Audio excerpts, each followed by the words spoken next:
The first sound I remember is laughter, the wrong kind of laughter. Not the warm, honeyed kind that fills a wedding hall, but the sharp, metallic sound people make when they don't know what else to do. It sliced through the room a second after my father announced into the microphone, "This boy is an idiot, but my daughter insisted on marrying him anyway." People laughed. They actually laughed. And in that frozen second, while my husband's face drained of color and my own hands began to tremble, I realized something terrifying. The man who had shaped my childhood was about to shape the rest of my life unless I stopped him. My legs felt weak, but something inside me, something I didn't know still existed, rose like a wave. I pushed my chair back.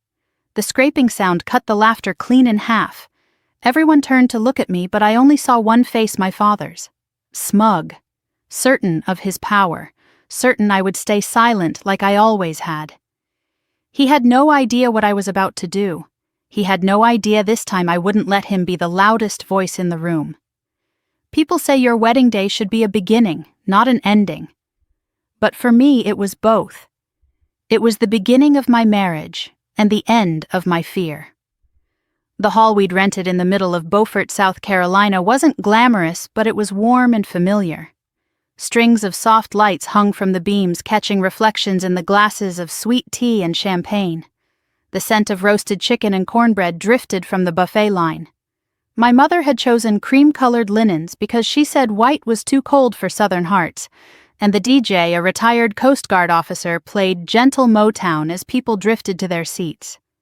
Everything looked like the start of a peaceful life, until the moment my father stood up and claimed the spotlight.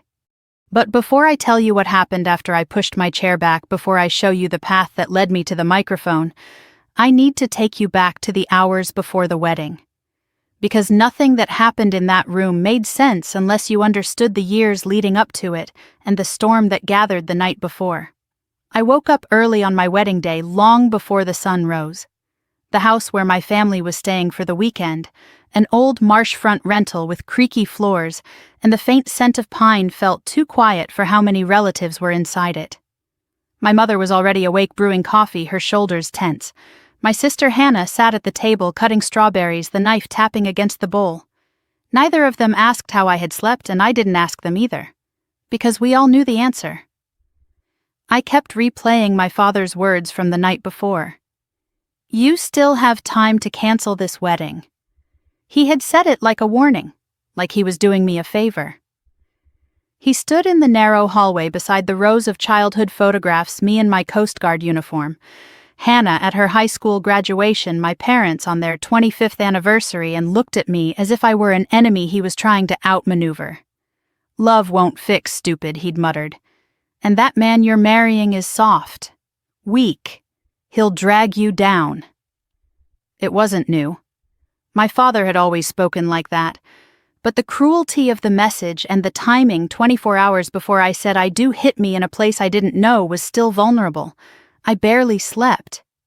Every time I closed my eyes, I saw my father's face, the certainty in his jaw, the dismissiveness in his tone. A lifetime of his opinions trying to overwrite my own. But when the sunlight finally broke through the blinds and danced across the hardwood floor, I made myself breathe. Deeply. Slowly. I told myself this was my day. Mine and Evan's. Not my father's. Evan texted me just as I poured a cup of coffee. "Good morning, beautiful. Whatever happens today, we'll face it together." He wasn't a man of grand speeches. He didn't need to be. His steadiness was the kind I had learned to lean on without even realizing it. And right then that text felt like a rope pulling me back to solid ground. My mother tried to smile as I sat down beside her. "Big day," she whispered, but her eyes didn't match her tone. They were red-rimmed, tired. "Has he said anything this morning?" I asked. She shook her head. "Your father went for a drive. He said he needed space to think." That could mean anything. My father's thinking had a way of becoming everyone else's problem. Relatives began shuffling through the kitchen, my aunt from Tennessee, cousins from Atlanta, my grandmother's sister who had flown from Kentucky and wasn't pleased to see the tension in the house. People hugged me, told me I looked radiant, asked if I was nervous. I kept smiling, but beneath it was a tightness in my chest, a pressure like someone holding a palm against my sternum. I dressed silently in the little guest room upstairs. My dress wasn't extravagant, just a simple ivory gown with lace at the sleeves, but when I slipped it on, I felt a softness settle around me. A reminder that I was allowed to feel joy no matter what my father believed about strength or weakness. Hannah came in without knocking, carrying a pair of earrings. "These were Grandma's," she said softly. "She'd want you to wear them." I saw something fragile in her expression, worry mixed with pride. "I'm sorry he talked to you like that last night," she added, eyes fixed on the earrings. "It's not your fault," I whispered. "No," she said. "But it shouldn't have been yours either." She hugged me then, and I held her so tightly my fingers trembled. My sister, the one who used to hide behind me during thunderstorms, was now offering me comfort I didn't know I needed. The ceremony itself was beautiful. We exchanged vows under an arch my mother had decorated with magnolia branches. Evan's hand was warm in mine, his voice steady, as he promised to love me with patience and honesty. When I looked at him, I didn't see doubt. I saw a man who had chosen me without hesitation, without fear. My father didn't meet my gaze during the ceremony. He kept his eyes fixed somewhere past us, jaw-tight, arms crossed. When the officiant pronounced us husband and wife, he clapped once sharp solitary, and then stopped as if he'd fulfilled an obligation, but refused to feel anything about it. I told myself it didn't matter. I told myself he couldn't ruin this. I told myself his silence was easier than his fury. I told myself a lot of things that would turn out to be wrong. The reception hall glowed with soft light as people filed in. The DJ played our first dance song, guests took their seats, and plates of steaming food were carried out. Evan and I greeted table after table, smiling until our cheeks hurt. For a brief stretch of time, I let myself relax. My father stayed near the back of the room, speaking quietly to two of his brothers, glancing my way only once. Then the DJ walked toward the stage, tapping the microphone. "Ladies and gentlemen, we're going to begin the toasts." But before he could finish, my father stood. The movement itself felt violent, like something ripping through a calm surface. "I'd like to say something," he announced. He didn't wait for permission. He stepped onto the small platform, reached for the microphone, and gave the DJ a firm nod that meant move. The DJ stepped aside. I froze. I knew that posture, that tone, that look in his eyes. Evan squeezed my hand under the table, but I barely felt it. My father tapped the microphone twice. "Testing," he said, and the sound echoed through the hall. Guests quieted. Chairs shifted. Silverware stopped clinking. He looked directly at Evan, then smirked. "This boy," he said slowly, "is an idiot. But my daughter insisted on marrying him anyway." The words didn't feel real at first. They felt like something pulled from a nightmare, one of those dreams where your voice gets stuck in your throat and you can't move, no matter how hard you try. Then the laughter came. Not loud, not joyful, awkward, nervous. People laughed because they thought they were supposed to, or because they didn't know him, or because they didn't know me. But I knew. And when I turned to Evan, I saw the color drain from his face so fast it felt like watching someone lose air underwater. His eyes dropped to the table, his hand tightened around the napkin. A tremor moved down his jaw. My father laughed at his own line, soaking in the attention. Something broke in me. Not loudly, not dramatically, quietly, cleanly. Like a thread that had been pulled too tight for too long. I felt my chest rise, my pulse hammering against my ribs, my breath come in sharp, controlled bursts. Years of Coast Guard training told me to stay composed. Years of being his daughter told me to stay silent. But something older than fear woke up inside me. I pushed my chair back. The sound cut through the room like a blade. Conversations died instantly. Heads turned. My father looked amused, as if he believed he had won whatever twisted game he thought he was playing. I stood. My legs trembled, but they held. And without saying a word, I began walking toward the microphone.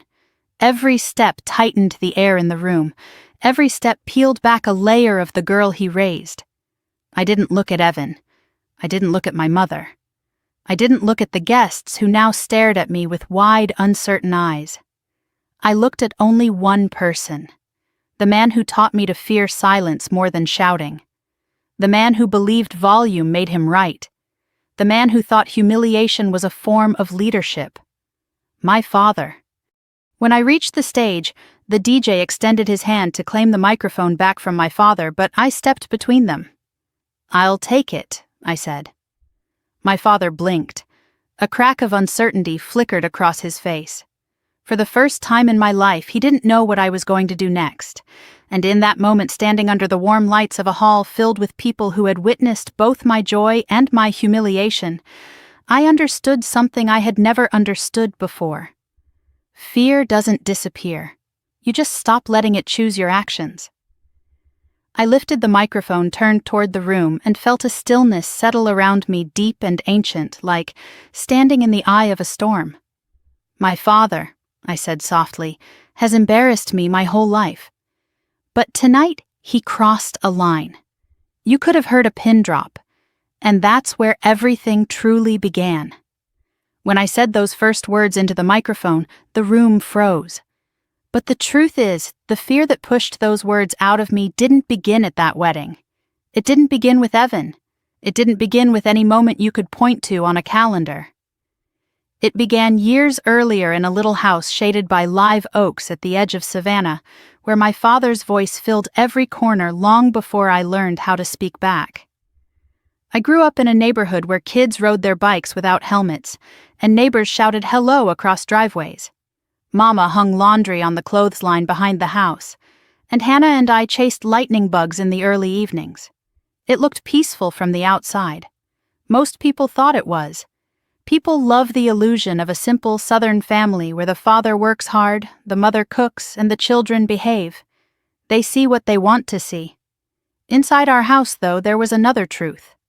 A truth that lived in the tone of my father's footsteps, in the way Mama flinched when a cabinet door slammed.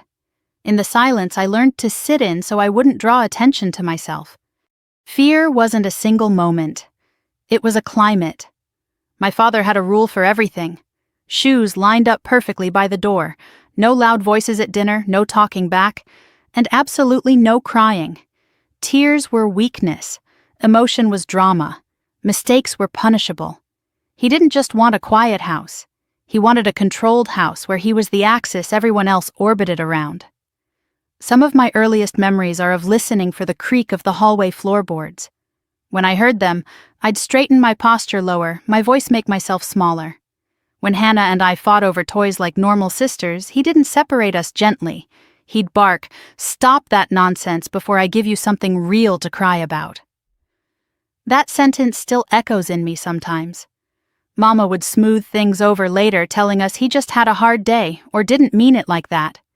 She believed softness could soothe any wound. But softness without boundaries is just silence wearing a dress, and silence doesn't save children. It only teaches them how to survive. I was 10 the first time I realized my father's pride mattered more to him than my feelings. It was Thanksgiving, and Mama had spent the whole morning basting the turkey and arranging the table. She asked me to fold the napkins into little fans, and I worked so hard to get each crease perfect. When Daddy walked in, I looked up at him, waiting for his approval like it was air I needed to breathe. He scanned the table, frowned, and said, "You folded these wrong." Then he swept his hand across the table and sent the napkins fluttering to the floor. Mama flinched. I froze. Hannah stared. Daddy didn't pick them up. He didn't help. He just sat down in his chair and waited for us to correct the mistake. I remember kneeling on the tile floor, refolding each napkin while my face burned. He talked to Mama about football as if nothing had happened, as if knocking the breath out of a child didn't matter. That was the first moment I felt humiliation settle like dust in my lungs. But Daddy didn't see it as cruelty. He saw it as teaching. He always believed he was teaching us something. When I turned 12, I started softball. I loved running bases, the way the dirt kicked up around my cleats, the way I could feel strong without anyone else's permission. Daddy showed up to my first game, leaned against the chain link fence, and watched me with an expression I couldn't read. When I scored a run, I ran toward him for approval. All he said was, "You should have slid. You're too careful." There was always a should have. Always a standard just beyond reach. Always a way to be better, but never a way to be enough. By the time I was in high school, I knew exactly who I was allowed to be around him. Small, agreeable, useful, never too emotional, never too bold. Anytime I expressed an opinion he didn't like, he'd say, "Don't get smart with me," as if my thoughts were weapons aimed at him. Hannah learned to disappear, blending into the background in a way I envied. She had a gentler spirit, and he rarely singled her out. But Mama and we carried more of the impact. Mama because she loved him. Me because I challenged him simply by wanting something different. When I told him I wanted to join the Coast Guard, he laughed. A deep, mocking laugh that echoed in my memory long after the moment passed. "You won't last a month," he said. "You're too emotional. They'll eat you alive." He didn't know that hearing him doubt me felt like fuel. His disbelief burned, but it pushed me forward. When I left home for training, Mama cried, Hannah hugged me tight, and Daddy said, "You'll be back." But I didn't come back. Not right away. Not in the way he expected. And the longer I was gone, the more I saw what life looked like without his voice shaping every thought I had. Coast Guard training was hard, but it was fair. Expectations were high, but they were clear. When I made mistakes, instructors corrected me without humiliating me. When I succeeded, they acknowledged it without tearing it down. It was the first place I learned that authority didn't have to roar to be respected, that strength could be calm, that leadership could be earned. I felt something inside me rebuilding slowly, painfully, but surely. Yet every time I returned home on leave, Daddy treated my service like a hobby. He'd introduce me to people by saying, "This is my daughter who ran off to play soldier," as if my deployment was nothing more than a passing phase. Sometimes his comments made me angry. Sometimes they made me laugh. But mostly, they made me tired. Exhaustion is a special kind of grief. One afternoon during a rare quiet moment with Mama, she told me he had been bragging to neighbors that he taught me everything I knew about discipline. The irony almost choked me. Mama saw the disbelief on my face and said softly, "He doesn't understand how to give credit. He only understands how to take it." Hannah, who had grown bolder with age, told me that Daddy talked to her the way he used to talk to me. Not as harshly, but with the same impatience, the same need to correct, the same inability to listen. "It's like he thinks he knows us better than we know ourselves," she said. I realized then that none of us had ever been truly seen by him. We were reflections of what he believed a family should look like, not who we actually were. He expected obedience, not connection. I remember visiting home during a stormy December. Rain hammered the windows and the fireplace crackled weakly. I sat at the kitchen table writing a letter to a friend from the service when Daddy walked in, saw the pen in my hand and said, "Shouldn't you be doing something useful?" The question wasn't genuine.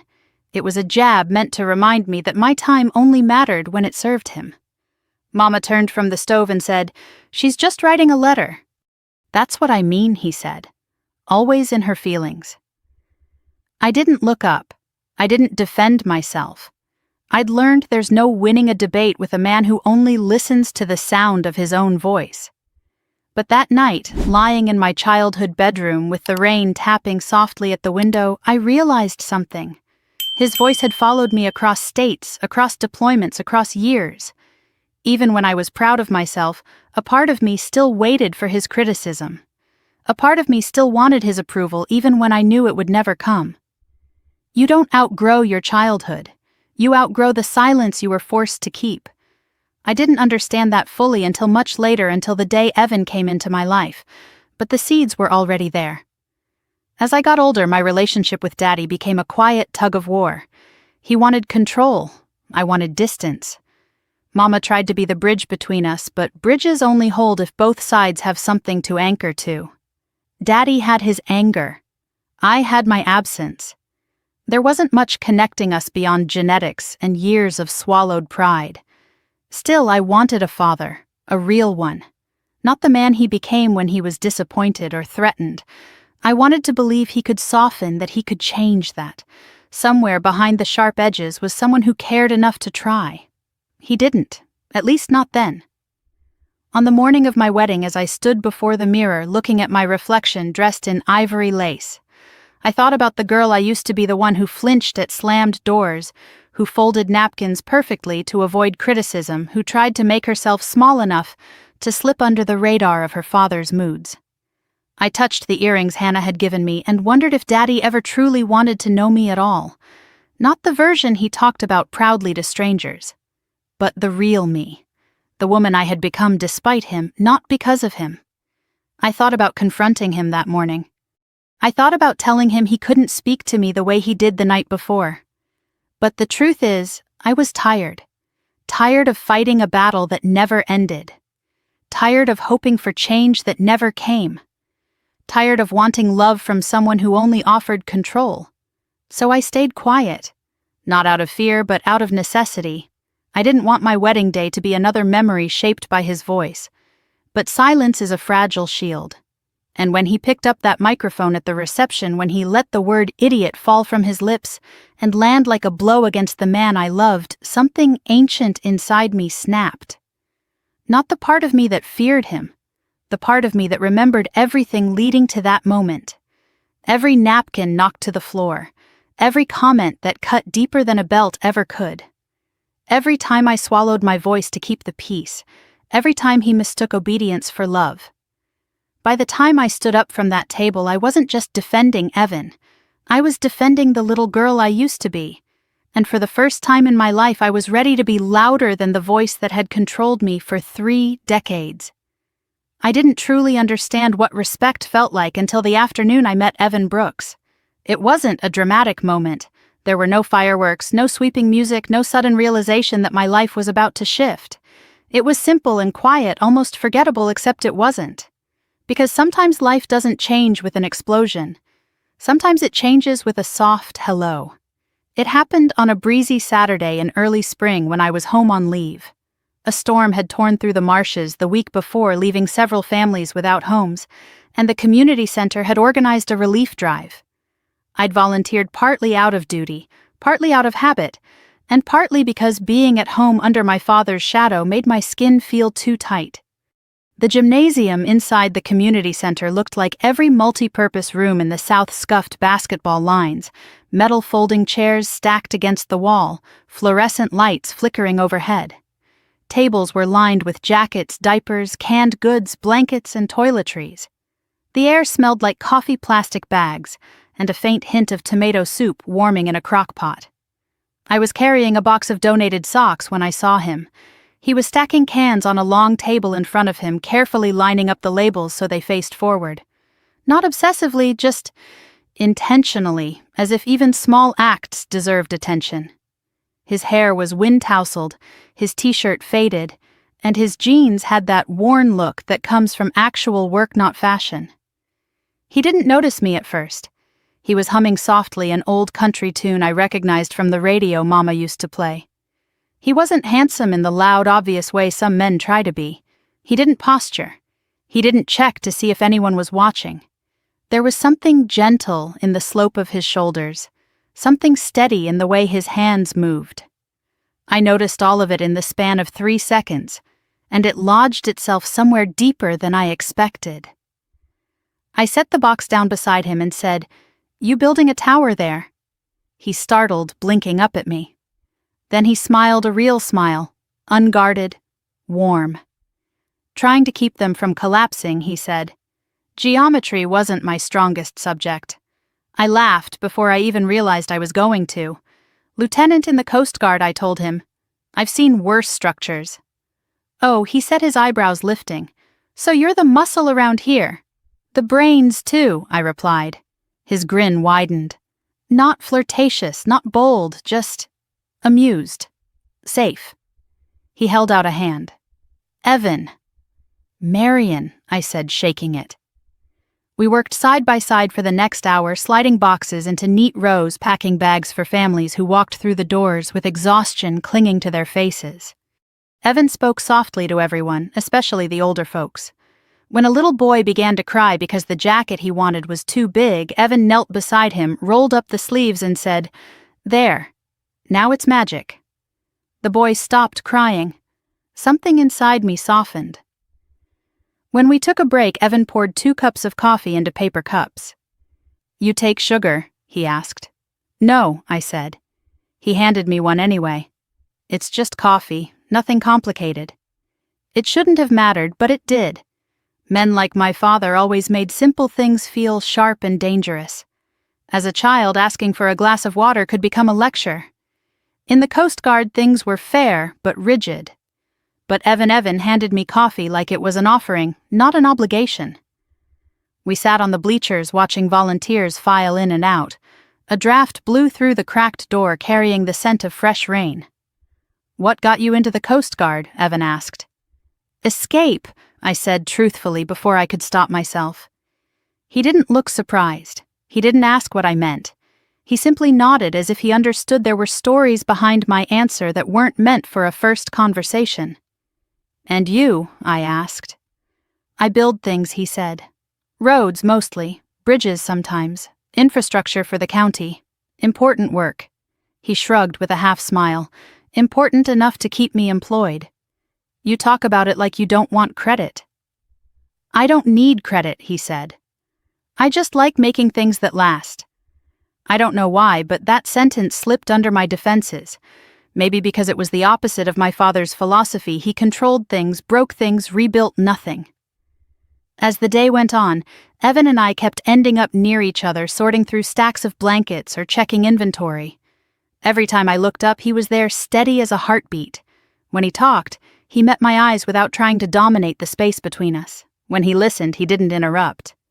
I didn't realize how rare that was until it was in front of me. Later in the afternoon, an older volunteer leaned over and whispered, "He's been here since dawn. Kind soul, that one. Helps everyone but never says much about himself." I pretended not to care about the comment, but it stayed with me like a warm ember in the chest. When the drive finally ended, people filtered out one by one. Evan walked with me to my car. The sun was setting, casting gold across the marsh grass. He kicked lightly at a pebble on the pavement. "It was good working with you," he said. "You too." There was a pause, not uncomfortable but thoughtful. "Would you maybe want to get coffee sometime?" he asked. "The kind that comes in a real mug, not one of those paper ones." A part of me bristled with old fear. My father's voice echoed through my head. "Don't trust kindness. Don't trust softness. Don't trust anyone who shows emotion." But another part, a quieter, braver part, leaned forward. "I'd like that," I said. Evan grinned again, the same warm, easy expression he'd worn all day. "Great. Here, let me give you my number. Unless you want me to take yours." "I can take yours," I said quickly. "I'm better at reaching out than waiting." He laughed. "Fair enough." I saved his number and slid into my car. As I drove away, I realized I was smiling at nothing. A small, surprised smile. The kind that feels like discovering a new room in a house you've lived in all your life. I didn't tell my father about Evan right away. I knew how it would go. Daddy didn't trust men he couldn't measure with outdated standards. He respected loud voices, firm handshakes, and jobs that required sweat and steel. Evan was quiet, thoughtful, a civil engineer who built bridges instead of breaking them. Someone like my father didn't understand someone like Evan. But over the next few weeks, we kept meeting for coffee or walking the trail behind the marsh. Evan asked questions gently, always leaving space for me to answer or stay silent. He never pushed. He remembered everything I said, the names of people in my unit, the way I liked to sit facing the door, the story of how Mama used to tuck my hair behind my ear when I had nightmares. "What about your family?" I asked him once as we sat near the water. He smiled in that sad, fond way that people do when love and loss are entwined. "My folks didn't have much money," he said, "but they had each other, and they raised me to believe kindness isn't something you give to people who earn it. It's something you give because you can." I felt something tighten in my chest. I hadn't grown up with that definition of kindness. My father believed kindness made a person weak. I told Evan as much and he winced a little. That must have been hard, he said. Not judgmental, not pitying, just honest. I didn't know how much I needed someone to say those words until he said them. The first time Evan came to a family cookout, the air felt thick with tension before we even stepped inside. Mama greeted him warmly, Hannah smiled shyly, but Daddy looked him up and down like a building inspector looking for faults. "So, this is the man," he said. Evan extended a hand. Daddy shook it too hard. It wasn't a handshake, it was a test. Evan didn't take the bait. He simply nodded and said, "Thank you for having me." Daddy snorted. "We'll see if you still say that after dinner." That was how it began. During the meal, Daddy asked Evan about his job. Evan answered politely, explaining a project he'd been working on for the county. Daddy leaned back and smirked. "So you draw pictures while real men build things." Evan's expression softened, not hardened. "Well, sir, I design things that keep families safe. That's important to me." For a moment, just a moment, Daddy had no response. His face twitched, his posture stiffened, and I realized something unsettling. My father didn't know what to do with a man who couldn't be intimidated. After the cookout, Evan walked me to my car. He waited until we were alone before speaking. "He's direct," he said carefully. "That's a generous word," I replied. Evan hesitated. "Marion, I don't mind proving myself, but I don't want to fight him. I'm not here to take something from him." I stared at him, struck by his honesty. "He sees you as a threat," I whispered. "He always saw kindness as weakness." Evan shook his head. "Kindness isn't weakness. It's strength people don't know how to measure." His words hit me harder than I wanted them to. For the first time, I realized my father's world and Evan's world were built from different materials. One was forged from control volume and intimidation. The other from steadiness, patience, and respect. I had spent my whole life believing only one could win. But standing beside Evan that night, watching him look at me with quiet certainty, I wondered if maybe I had been wrong. Maybe softness could stand up to steel. Maybe kindness could outlast cruelty. Maybe someone like Evan could love someone like me.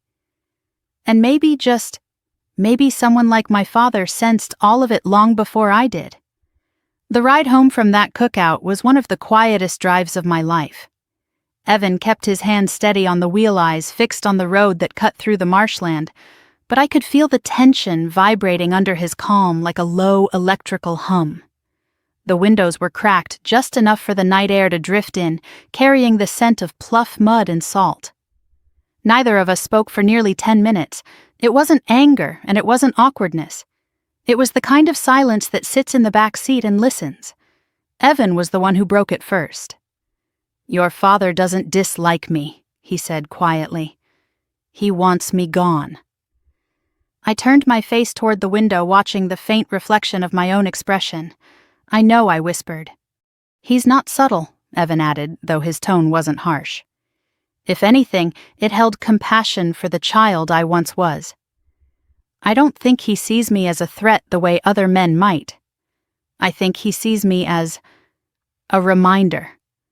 A reminder of that you're not under his roof anymore."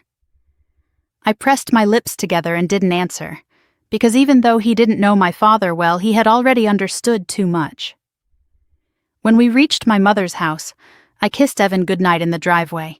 He tucked a strand of hair behind my ear, a gesture so tender it made my throat tighten.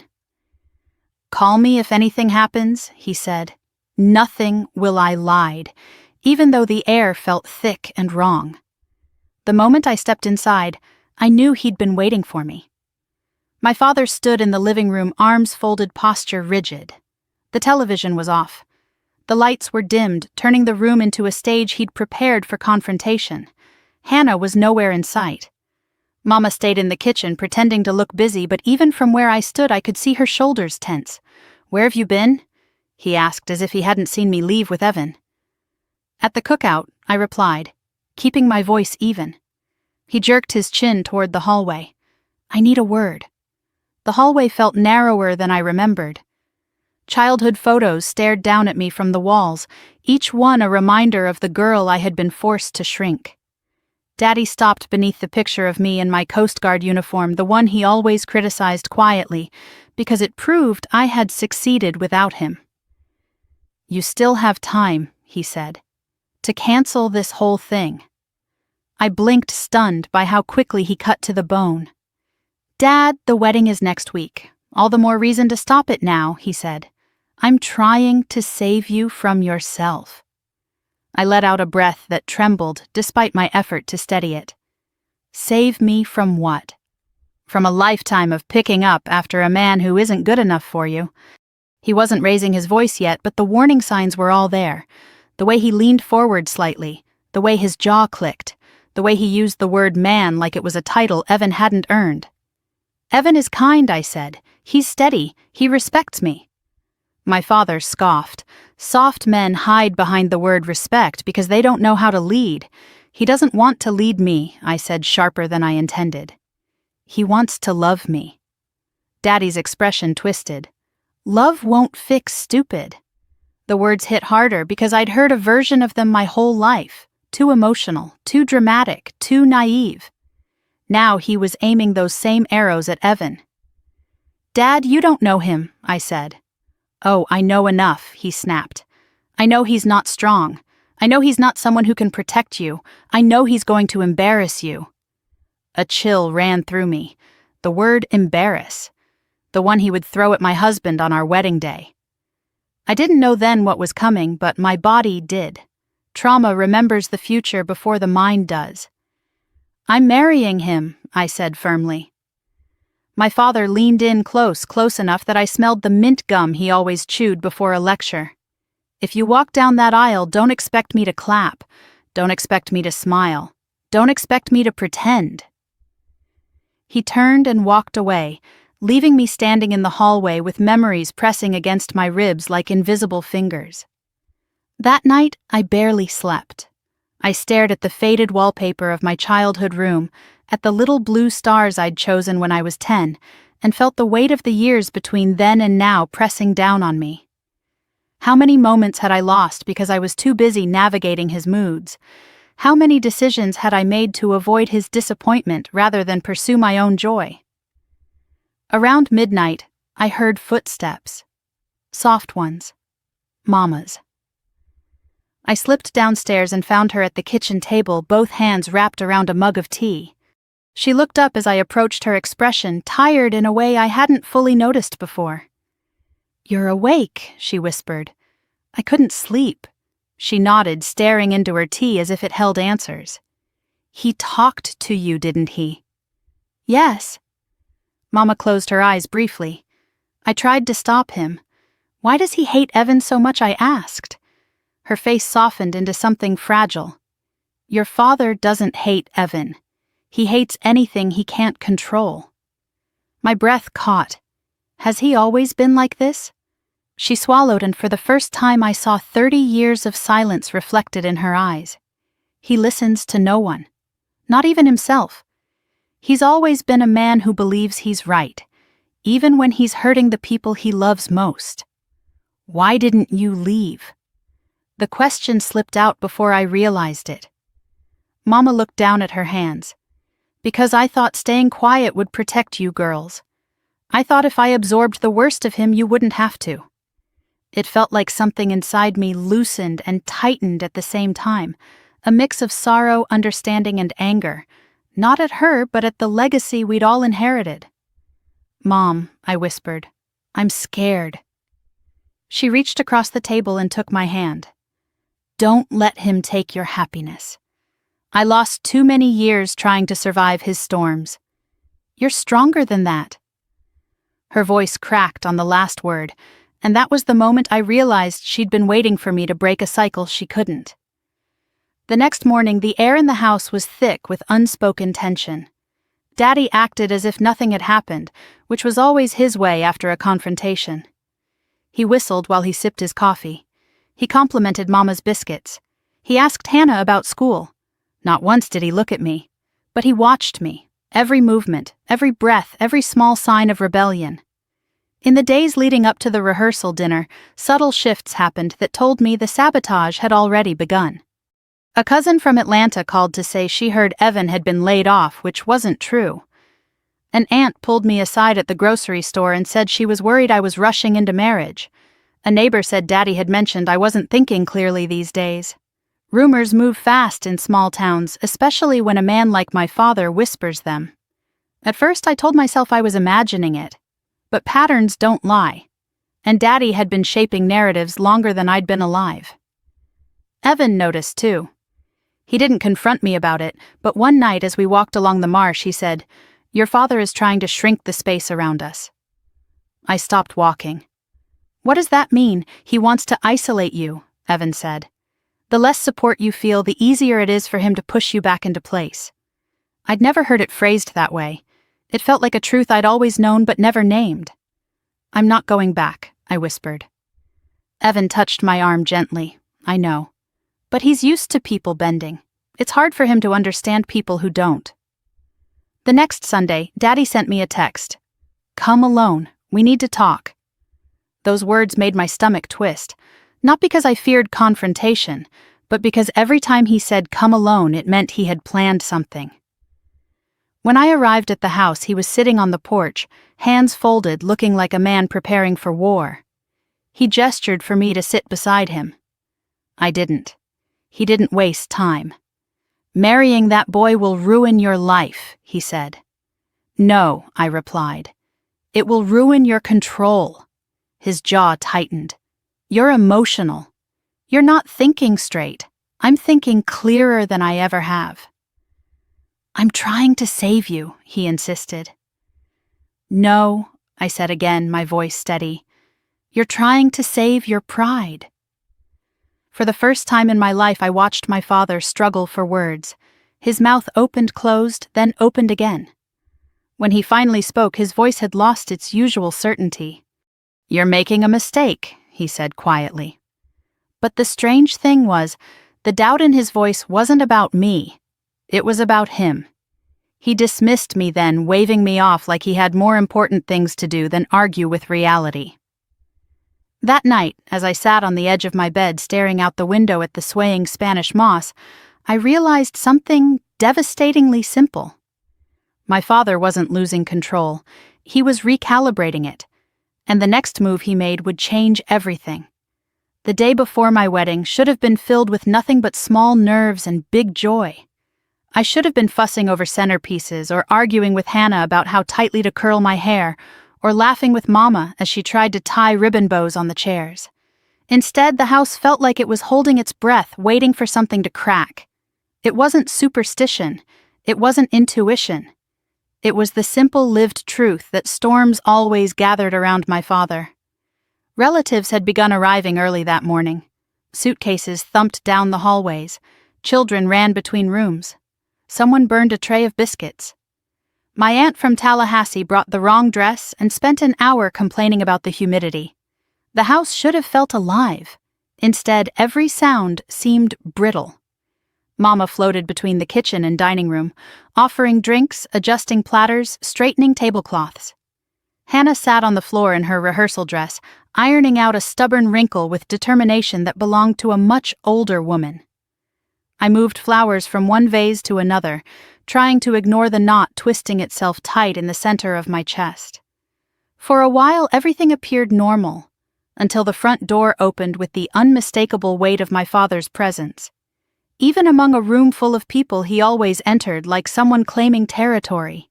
His boots hit the floor with purpose, loud enough for everyone to pause without realizing why. He stood there for a moment, scanning the room with that searching look he used not to observe but to appraise. "Where's the groom?" he asked, scratching his chin. I didn't answer quickly enough. Or perhaps there was no answer quick enough for him. He waved off the silence and said, "Never mind." "I need to talk to you," jerking his thumb toward the hallway.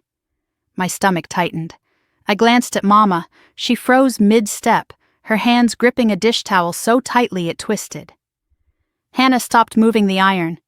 A few relatives exchanged nervous glances. Everyone knew the pattern. Daddy didn't pull someone aside for a blessing. He pulled them aside to assert control. I followed him into the narrow hallway lined with family pictures. Birthday parties, Disney World, Christmas mornings with forced smiles. It felt wrong walking past all those frozen memories to face the man who had shaped them more than anyone else. He stopped beneath the framed photo of me holding my Coast Guard graduation certificate. The same picture he never commented on unless it was to say the photographer had overcharged us. He crossed his arms. "You still have time," he said, without preamble. Time for what my voice sounded calmer than I felt. To cancel this wedding. I stared at him, stunned by the certainty in his tone. "Dad, the ceremony is tomorrow." "All the more reason to think clearly," he replied. "I'm telling you this now because I'm trying to save you from yourself." Anger prickled in my veins. Save me from what? From a lifetime with a man who isn't good enough. He said it so plainly, as if this were not the same argument we'd been circling for months. As if Evan had committed some unforgivable crime simply by loving me. "He is good enough," I said. "He's good." Daddy's lips twisted. "He's weak. No, you just don't know him." "I know enough," he snapped. "I know he won't challenge you. I know he won't push you to be better. I know he won't protect you. I know he'll embarrass you." There it was again. That word. Embarrass. A word he weaponized like a blade, one he would stab into my husband's heart in front of 100 people the very next day. "You're wrong," I whispered. He stepped closer, lowering his voice so no one in the kitchen could hear. "You're emotional. You don't think straight when you're emotional. If you walk down that aisle tomorrow, don't expect me to clap. Don't expect me to smile. Don't expect me to pretend." He walked away before I could respond. He left me standing alone under the dim hallway light, feeling like that 10-year-old girl kneeling on the floor refolding napkins while he criticized the shape. I didn't cry. I couldn't. Crying felt too familiar, too much like giving him the reaction he expected. Instead, I went upstairs and sat on the edge of my childhood bed, staring at the wallpaper Mama and I had picked out when I was 9. Little blue stars faded now. Funny how things that once felt like magic could turn into reminders of the cages you grew up in. It wasn't long before Hannah slipped into the room, closing the door behind her. "He talked to you," she said softly. "Yeah." She sat beside me, folding her hands in her lap. "He's been pacing all morning. Mom tried to get him to run an errand, but he wouldn't leave. He's gearing up for something." "I know," I said. She looked at me with worry drawn across her face. "Are you okay?" "No," I said honestly. "But I'm getting married tomorrow." And that's the part he can't stop. That night, sleep wouldn't come. The house was quiet, filled with the faint hum of distant conversation and the occasional clatter of a dish being washed. I wandered downstairs in my socks, drawn to the faint glow of a lamp in the kitchen. Mama sat at the table again, just like she had on so many nights before when storms brewed. She had her tea, though it was untouched. Her eyes looked tired, lined with years of choosing peace over confrontation. "You're awake," she whispered. "Couldn't sleep." She nodded as if she'd expected that. "He talked to you again." "Yes," I said, "and I don't understand why he wants to ruin this for me." Mama exhaled long and slow, like she'd been holding something inside far too long. "Your father doesn't know how to let go," she said. "He thinks control is love. He thinks criticism is guidance.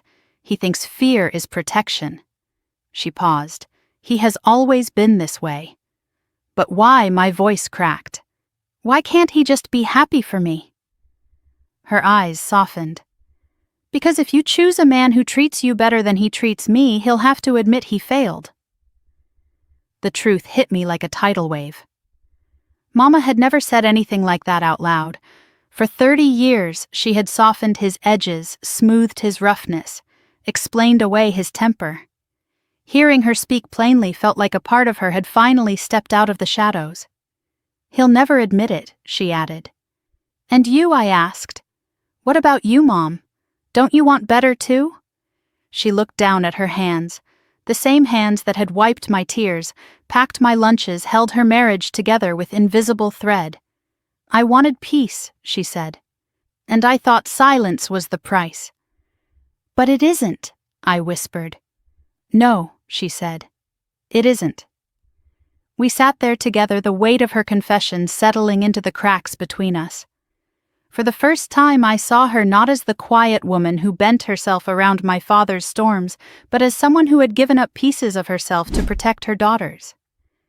I don't want to live like that, I said. I know, she replied, and I'm proud of you for choosing differently. The next morning, the rehearsal should have brought joy. I should have been surrounded by laughter and excitement, but the tension followed my father like a shadow. Every room he walked into fell quiet. Every conversation paused. Relatives glanced back and forth between him and Evan like spectators waiting for a collision.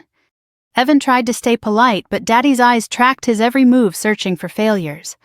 When Evan held the door open for Mama, Daddy muttered, overcompensating. When Evan complimented the decorations, Daddy said, people who talk too much are usually hiding something. At one point, Evan straightened a centerpiece that had tilted slightly on a table. Daddy smirked and said loud enough for everyone to hear, "Told you he was soft." The insult cut through the air like a blade. Evan didn't respond, but his jaw tightened. Mama shot Daddy a warning look, which he ignored. Hannah's face flushed in embarrassment. I walked over to Evan, touching his arm lightly. "Are you okay?" He nodded, though the exhaustion in his eyes said otherwise. "Your dad doesn't need a reason," he said quietly. "He just needs an audience." The rehearsal ended early because no one could pretend the atmosphere was normal. People hugged me with tight, uncertain smiles. Cousins whispered apologies into my hair. A few relatives avoided me entirely, choosing instead to orbit around my father like planets, afraid to drift too far from the sun. When we got home that evening, Daddy slammed doors harder than usual. Mama stayed out of his way. Hannah retreated to her room. I sat alone in the living room, staring at the empty fireplace, fighting the urge to run from the house and never return. Evan called me later that night. His voice was calm, steady, exactly what I needed. "I'm not going anywhere," he said. "Your father doesn't get to decide your life." I know, I whispered, though my chest felt tight. "But he's going to try. Then we'll face him together." I closed my eyes. The fear was still there, crouched in the corners of my mind, whispering doubts I had learned long ago. But Evan's words were an anchor I didn't know I needed. The day before my wedding, I lay in bed staring at the ceiling, listening to Daddy pacing down the hall. Each footstep sounded like a countdown. I didn't know what he was planning, but I knew this, whatever he did tomorrow, would not be an accident. It would not be a slip of the tongue. It would be deliberate. And it would be cruel. I just didn't know yet how public his cruelty would become. The rehearsal dinner should have been the warm-up to the happiest day of my life, but instead it felt like walking into a room where the furniture had been subtly rearranged. Nothing looked wrong at first glance, yet nothing felt safe. It was held at a small restaurant on the edge of town, a place with wooden beams across the ceiling, and soft lighting that usually made people feel comfortable. Not that night. Not with the storm gathering in my father's eyes. Evan and I arrived early to greet guests, standing side by side as people walked in with bright smiles and wrapped boxes and well wishes. I clung to those moments, those tiny pockets of normalcy. Hannah fixed a strand of my hair, whispering, "You look beautiful," and Mama hugged me longer than usual, her arms gentle but trembling. Daddy arrived last, walking through the door like he owned the place. He scanned the room the way a general scans a battlefield. His eyes landed on Evan and tightened, as if Evan's very existence offended him. I watched him greet relatives, shaking hands firmly, clapping shoulders, laughing loudly, in a way that felt performative and hollow.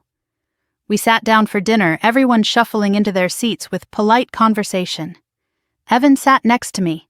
Daddy sat directly across the table, close enough that I could feel the weight of his disapproval with every bite of food I took. I tried to ignore him. I tried to focus on the warm roll in my hand, on Hannah telling a story about college, on Mama smiling through her nerves. But tension has a way of sticking to the walls, amplifying every sound. The clink of forks, the scrape of a chair, the uneven breaths of a room trying too hard.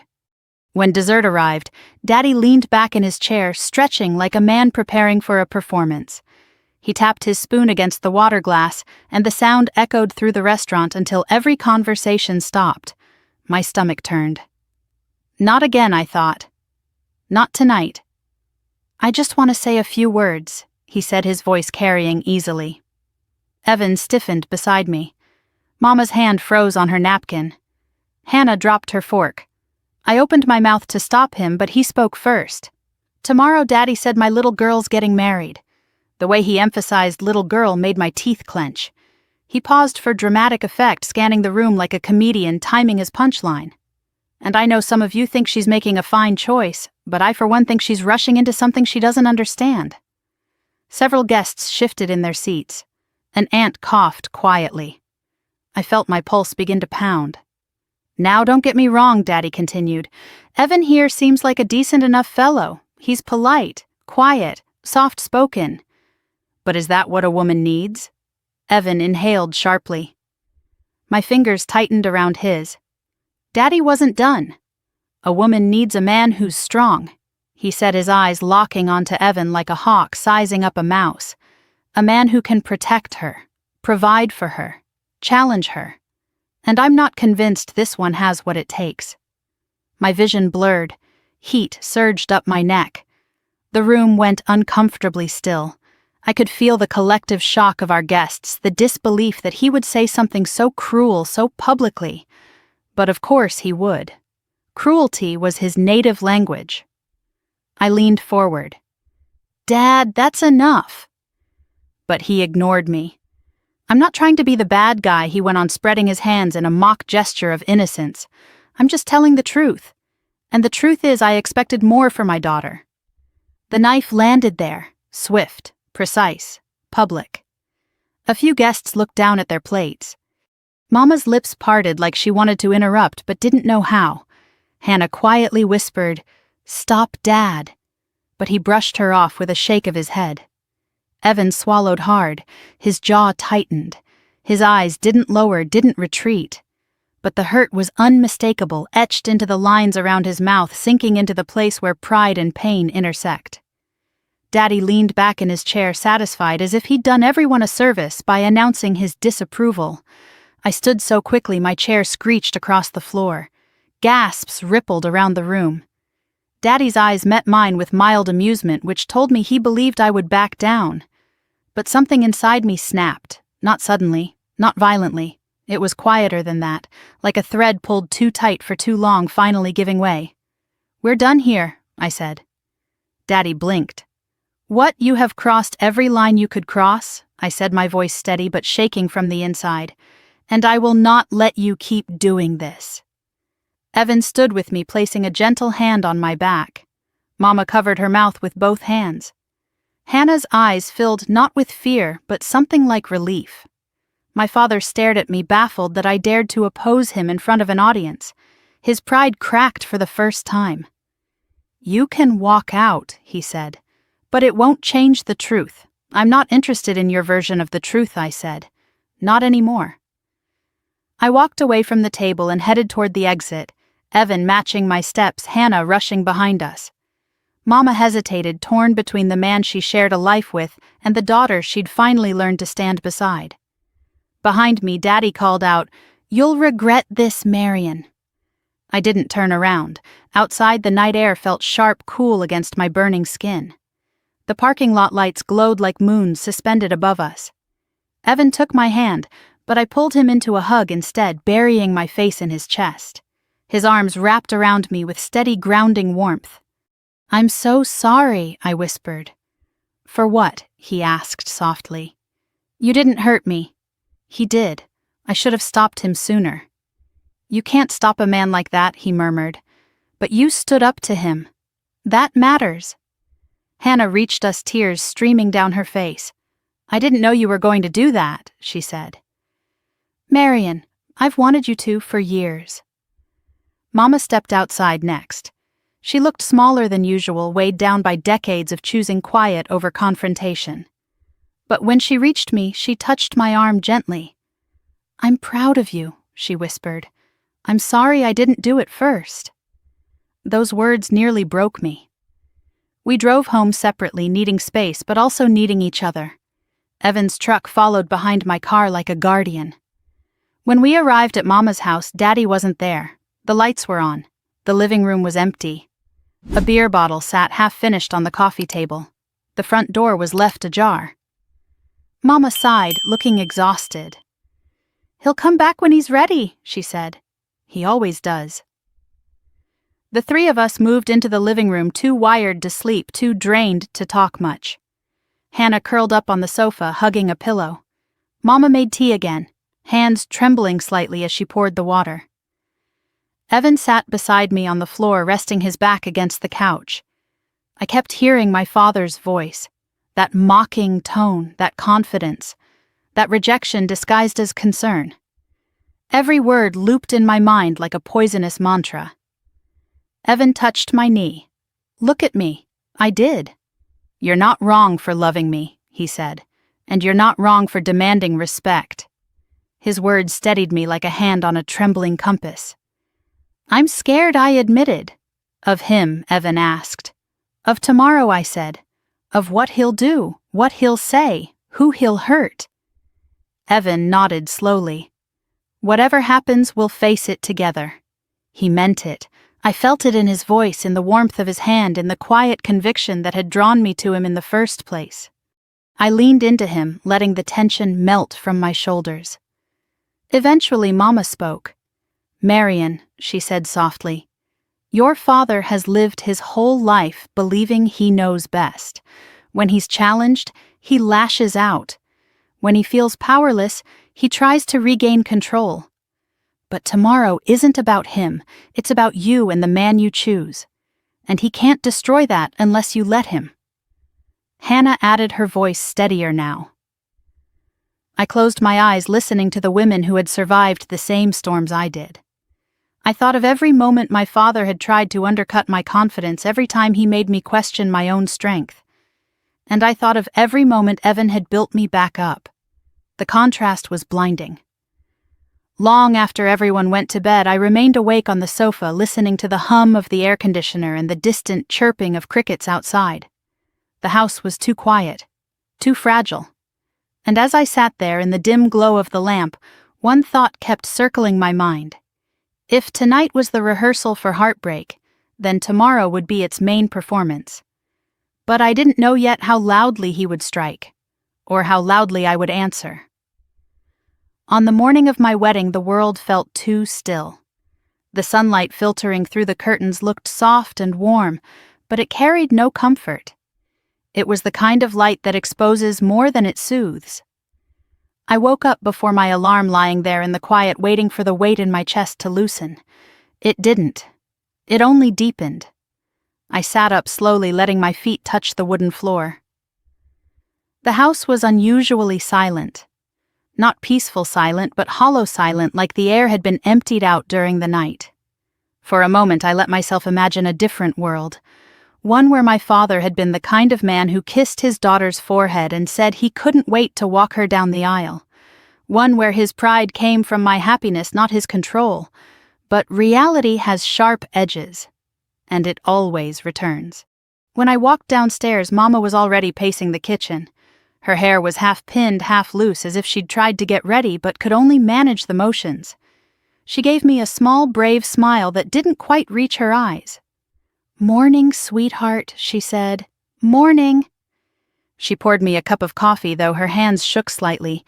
"You should eat something." I wasn't hungry, but I nodded. She buttered a biscuit that I only tore apart, leaving the pieces scattered across my plate. Hannah slipped into the kitchen wearing a robe, rubbing her eyes. "You okay?" she whispered. I nodded, though the answer was complicated. I was excited to marry Evan. I was terrified of what my father would do. I was exhausted from carrying fear that wasn't mine to hold anymore. And somewhere beneath everything, a quiet fire was starting to build. A fire that would not stay contained for much longer. Daddy entered the kitchen around 7. He didn't say hello. He didn't acknowledge the tension he'd caused at the rehearsal dinner. He simply opened the fridge, took out a bottle of orange juice, drank straight from it, and said, "We're leaving in an hour." Mama's jaw clenched. Hannah looked away. I sat very still. He didn't look at me when he spoke. It was as if I were furniture taking up space. A lamp, a chair, something that existed but didn't require acknowledgement. He had mastered the art of withholding affection in a way that could wound more deeply than words. The hour that followed was a blur of curling irons, makeup brushes, and whispered conversations. Mama tried to help me with my dress, but her hands fumbled. Hannah stepped in, smoothing the fabric, fastening the buttons down my spine. She paused at the last one, leaning her forehead against my shoulder. "He can't ruin this," she whispered. I wanted to believe her. The drive to the venue took 20 minutes. Daddy insisted on driving me and Mama in his truck, leaving Hannah to follow behind. I sat in the back seat, my dress draped across my lap, staring at the back of his head. He didn't speak. He didn't turn around.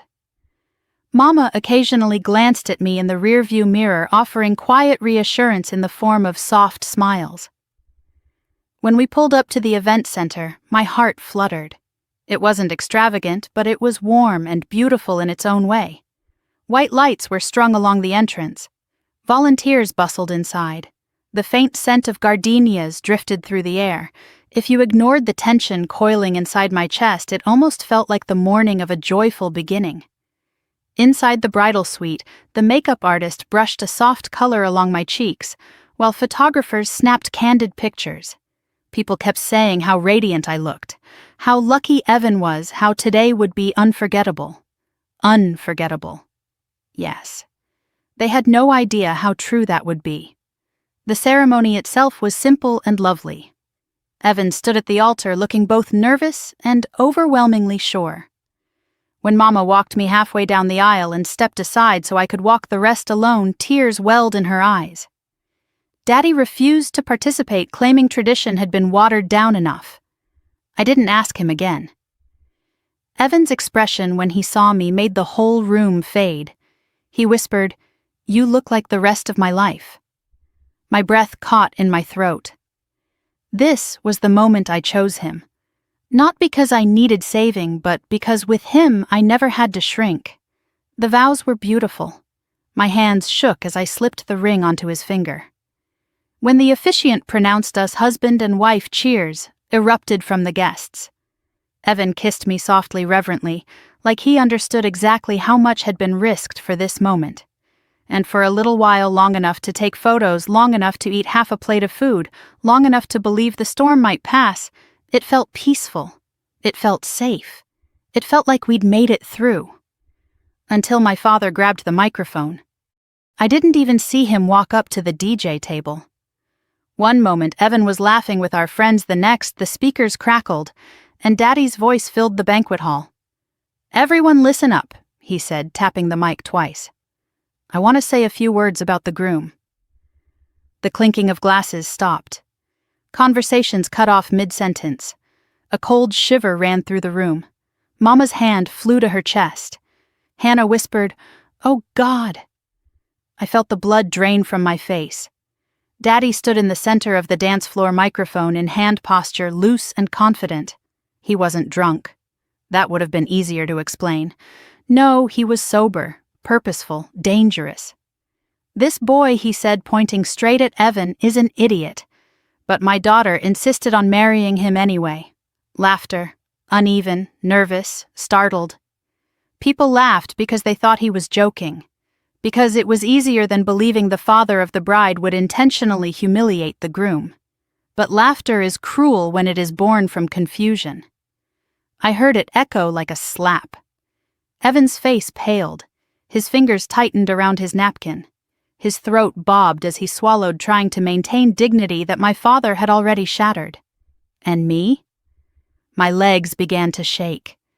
Daddy shrugged theatrically. "Kids these days don't listen to their parents. So what can you do?" More laughter. He absorbed it like applause. Mama sat frozen, her face draining of color. Hannah covered her mouth. The DJ fidgeted, unsure if he should intervene. Relatives exchanged horrified glances. I felt something rise inside me, something ancient, something that had been silenced for years.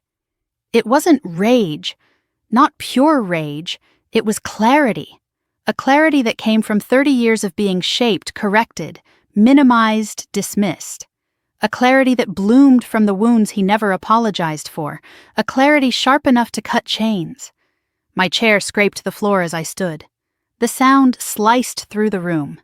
100 heads turned at once. Daddy's smirk faltered as I stepped forward. My hands trembled, but my spine straightened. I walked toward him, each step solid despite the earthquake inside my chest. The DJ extended his hand, offering to take the microphone back, but I reached it first. "I'll take it," I said. Daddy blinked. Not in fear, in disbelief. Like he was seeing me for the first time but didn't recognize the woman I'd become. I turned toward the guests. The room fell silent. Completely silent. Breathless silent. "Dad," I said, my voice calm enough to frighten him. "You've embarrassed me my whole life, but today you crossed a line. And I'm not staying silent anymore." A ripple of whispers swept through the crowd. Mama inhaled sharply. Daddy's jaw flexed. "Marion." "No," I said, shutting the door on his authority with one word. "You've had your say, for 30 years. Now I'm going to tell the truth." A woman in the back row clutched her hands together. A cousin sat forward in his chair.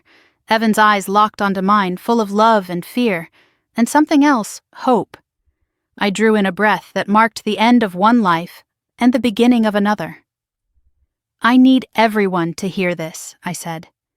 "Because my father isn't the man you think he is." Gasps. A few people stiffened. Hannah covered her lips. Mama began to cry silently.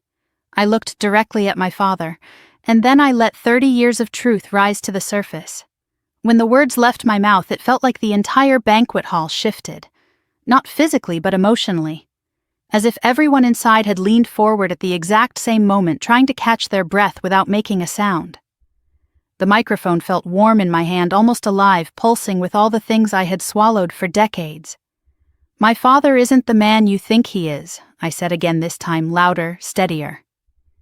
"And today, I'm done pretending." Daddy stiffened. His hands curled into fists at his sides.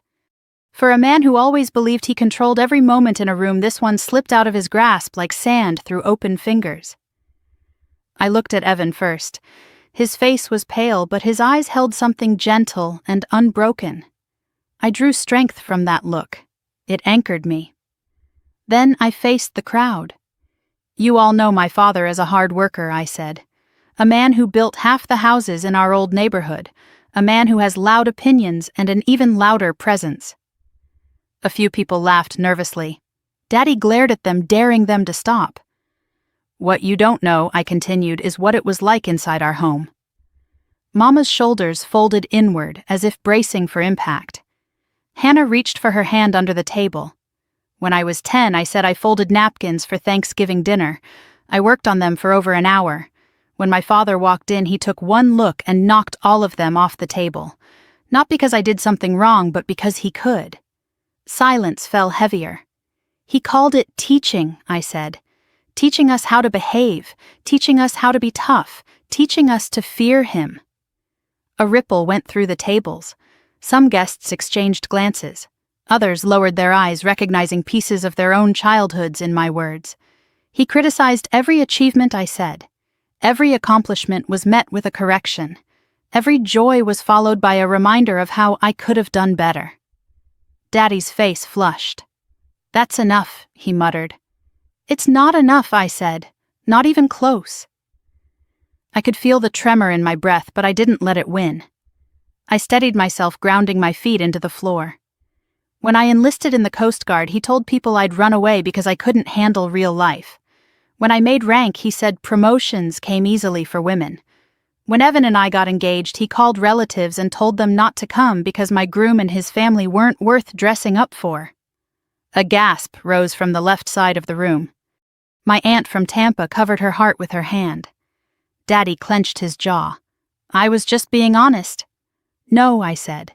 "You were being cruel, and you hid behind the word honesty to make it sound noble." Mama's eyes filled with tears. She had heard all of it before, but never spoken aloud. "What you all don't know," I continued, "is that when times were hard, When money was tight, when bills stacked up and the house almost slipped into foreclosure, my father didn't lose everything because of bad luck. He lost it because he gambled. On sports, on cards, on anything promising fast money. Whispers erupted. Someone murmured, "I had no idea." Mom saved every penny she could, I said. But he drained it all. And when she confronted him, he told her she didn't understand business. Daddy took a step forward. "Put the mic down, Marion." "No," I said simply. A woman from Evan's family nodded quietly as if urging me to continue. And when I was deployed, I said my mother called me late one night and finally let the truth spill through her voice. She didn't ask for money, she never would. But I heard the fear, the worry, the exhaustion. Mama looked away, ashamed but relieved. "So I sent money home," I said, "to save the house, and my father told everyone he was the one helping me." Daddy's face darkened. He wasn't angry because the truth was being told. He was angry because the truth made him small. I took a slow breath. I'm not saying any of this to humiliate him. If humiliation was my goal, I would have walked away years ago and never looked back. Daddy shook his head. "You're making a scene." "No," I replied. "You made a scene. You humiliated my husband in front of our families. And you did it with a smile. That was your choice. Speaking the truth is mine." Evan's hand rested over his heart. Mama's shoulders eased even though her tears didn't stop. Hannah leaned forward, eyes wide but proud. I turned slightly to face Evan. "The man you all just heard my father call an idiot," I said, "is the man who drove my mother to her appointments when my father didn't have time. He's the man who volunteers on weekends at shelters.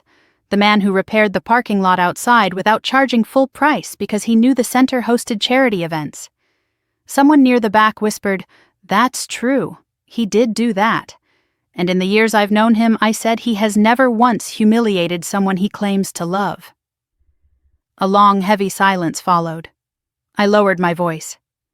"That's strength. Not what my father does." Daddy's breath hitched the first sign he felt something other than anger. "You think being strong means mocking your wife, your daughters, the man your child loves," I said. "You think it means talking down to people and calling it guidance. You think it means controlling everything so no one ever sees you falter." I paused. But strength isn't dominance. Strength is accountability. Something shifted in the room then, a collective exhale, a recognition. I turned to Mama. "Mom," I said softly, "I love you. I'm sorry I didn't speak up sooner." Her hand lifted to her mouth, trembling. Daddy took a step toward me. "You're done," he said, low and dangerous. I didn't back away.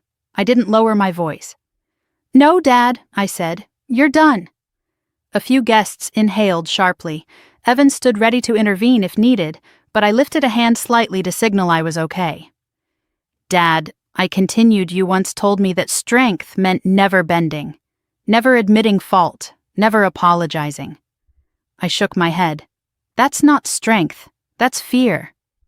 His fists clenched, but he didn't speak. Fear of losing control, fear of being seen, fear of us realizing we don't need your approval to live our lives. The room pulsed with stillness. "And here's the truth," I said. "I'm not your little girl anymore. I'm a Coast Guard officer. I'm a wife now. I'm a grown woman who will not carry the weight of your pride any longer." Daddy's posture crumbled just a fraction. Just enough for me to see that beneath his stubbornness, beneath his anger, beneath the armor he'd worn all his life, was something fragile and terrified. "If you want to be in our lives," I said, "it won't be through intimidation. It won't be through fear. It won't be through insults. It will be through respect." The word landed in the center of the room like a stone dropped into water. Respect. It rippled outward. One person clapped quietly, then another. Then a few more. It never turned into thunderous applause, but it didn't need to. It was enough. Enough to let me know I wasn't alone. Enough to let him know the room was no longer his. Daddy stood motionless, his face an unreadable shade between anger and something else, maybe shame, maybe disbelief, maybe both. I lowered the microphone. My hand shook as I set it on the DJ's table. And then I looked at Evan. His eyes shone with something I had never seen directed at me before. Something deeper than love. Something like reverence. He crossed the room, took my hand, and whispered, "You did it." I exhaled, feeling 30 years lift from my shoulders. But the story wasn't done. Because the moment I stepped away from the microphone, the entire hall held its breath, waiting, watching, listening. And it was only then that I realized the most painful silence was still coming. The moment I lowered the microphone, time didn't move normally. It stretched thin and trembling like something delicate pulled too far. No one clapped anymore. No one whispered. No one breathed too loudly. The room existed in a suspended state, held together by shock and silence.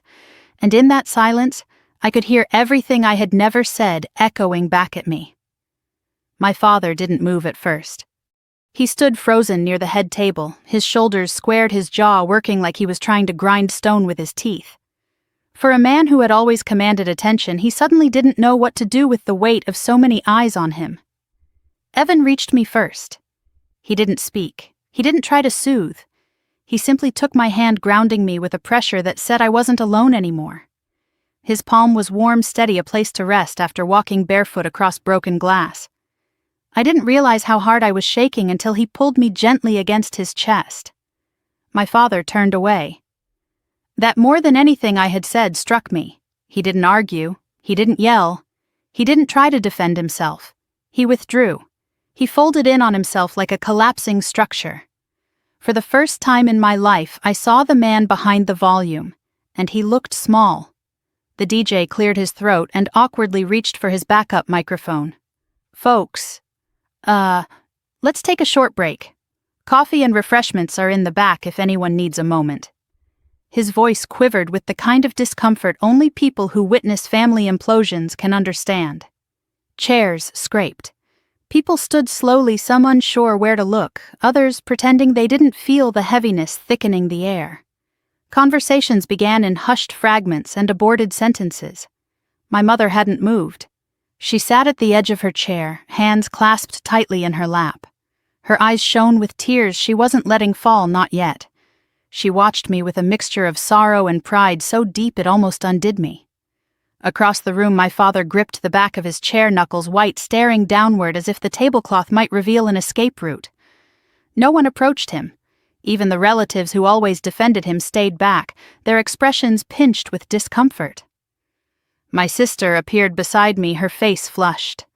"Everyone in there is awake now," she whispered. I let out a breath I didn't know I'd been holding. "Is it bad?" She grimaced. "Some want to hug you. Some want to hide. And Dad looks like his whole world just tilted." She wasn't wrong. Something in him had cracked open, but instead of letting the light in, he looked terrified of what might leak out. Mama stood finally and walked toward me. Her steps were slow but certain. When she reached me, she placed her hands on both sides of my face and just held me there, eyes shining. "You did right," she whispered. Did I? My voice trembled not from regret, but from the weight of everything spilling loose.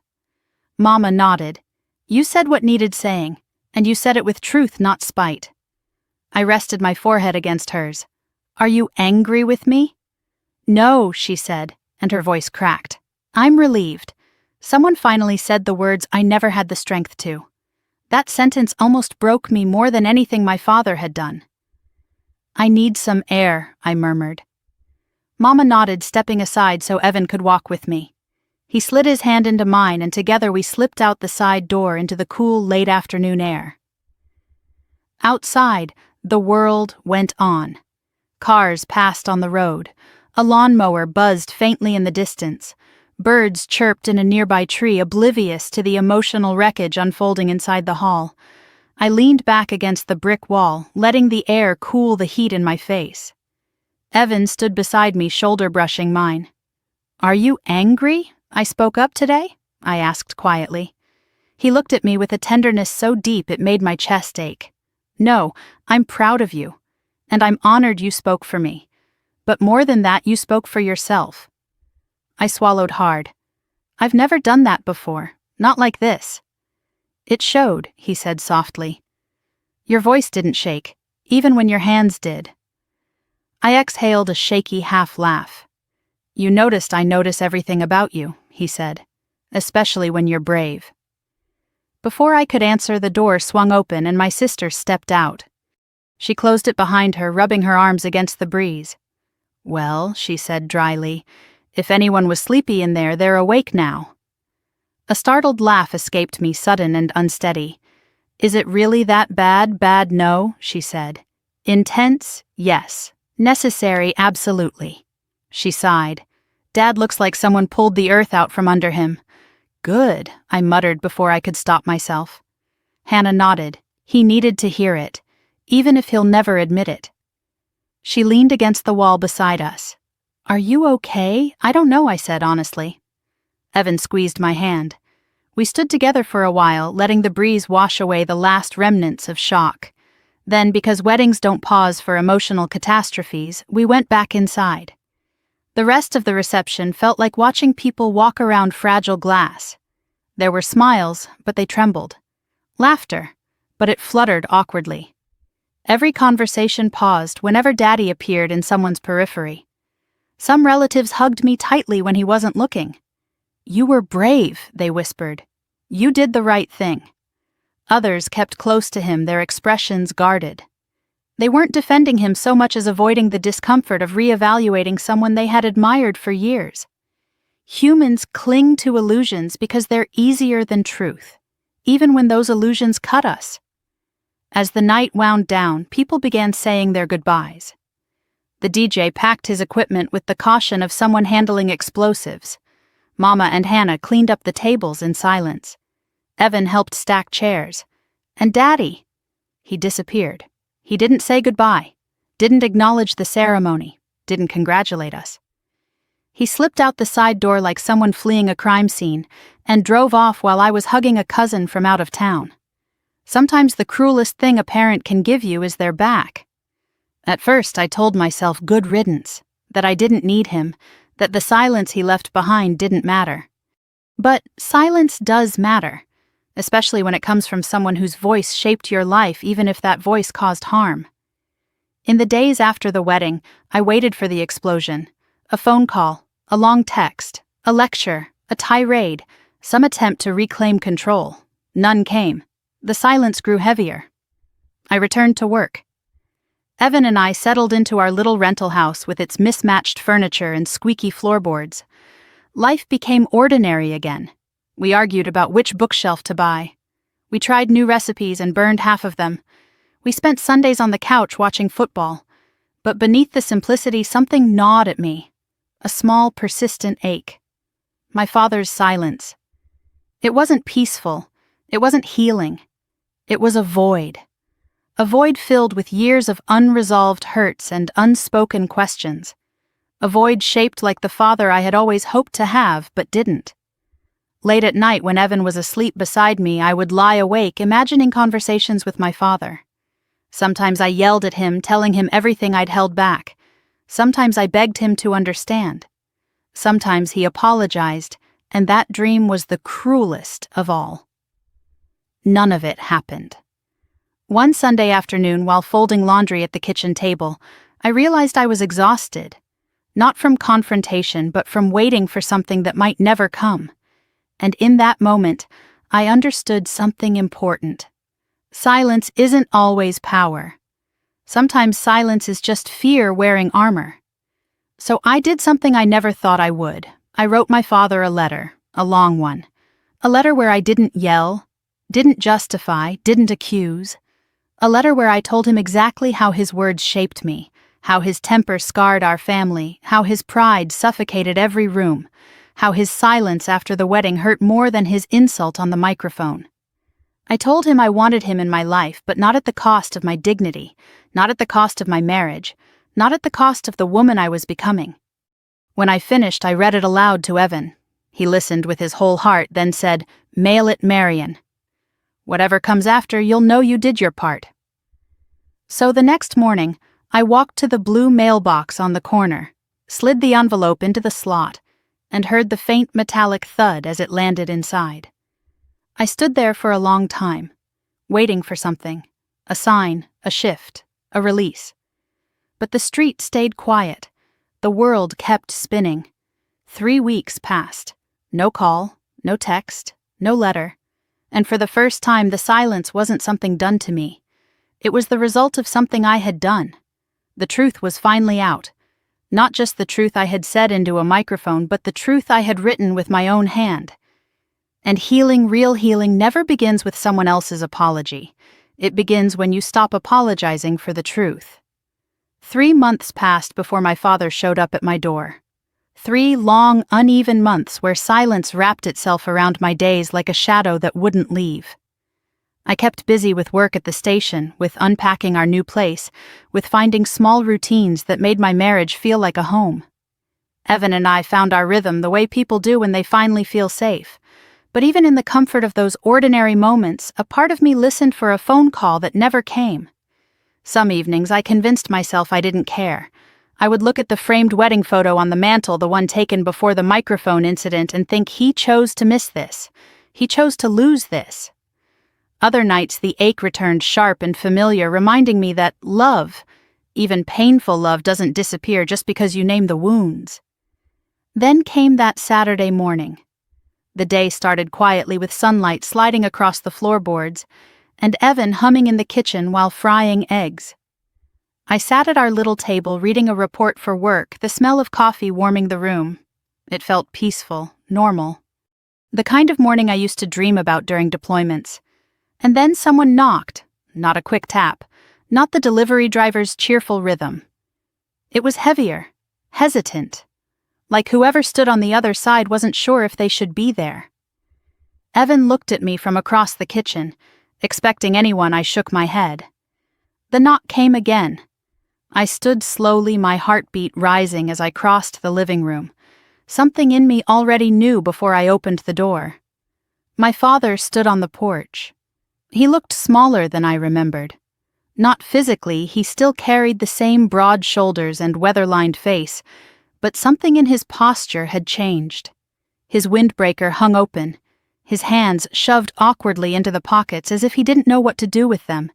His hair seemed grayer. Or maybe I had simply never seen him in honest light before. He didn't speak at first. Neither did I. Finally, he cleared his throat. "Can I come in?" His voice wasn't sharp. It wasn't booming. It was uncertain. The uncertainty felt foreign coming from him. I stepped aside, letting him enter. Evan appeared behind me, offering a polite nod. My father returned it stiffly, then looked around the living room as if stepping into another country. "We can sit," I said, motioning toward the couch. He nodded, lowering himself cautiously onto one end, while Evan and I took the chairs across from him. The space between us felt loaded heavy with everything unsaid. For a long moment, none of us spoke. Then he exhaled, rubbing his palms against his knees. "I got your letter." I folded my hands in my lap to keep them from shaking. "I know. I read it," he added. "More than once." He didn't look at me as he said it. His gaze stayed fixed on the coffee table, as if afraid eye contact might pierce whatever courage he'd scraped together to come here. "I didn't come sooner," he continued, "because I didn't know what to say. And because I didn't want to show up just to defend myself. I've done enough of that in my life." My chest tightened. This wasn't the man who grabbed microphones for attention. This wasn't the man who barked orders or tore people down. This was someone stripped bare, someone facing himself for the first time in a long time. "I didn't realize," he said slowly, "how much I'd hurt you, or your mother, or him." He nodded slightly toward Evan. Evan sat still, respectful but present. My father swallowed. "I always told myself I was protecting you, guiding you, keeping you from mistakes." He paused. But maybe the mistake was mine. Maybe I was scared. Scared you'd outgrow me. Scared you wouldn't need me.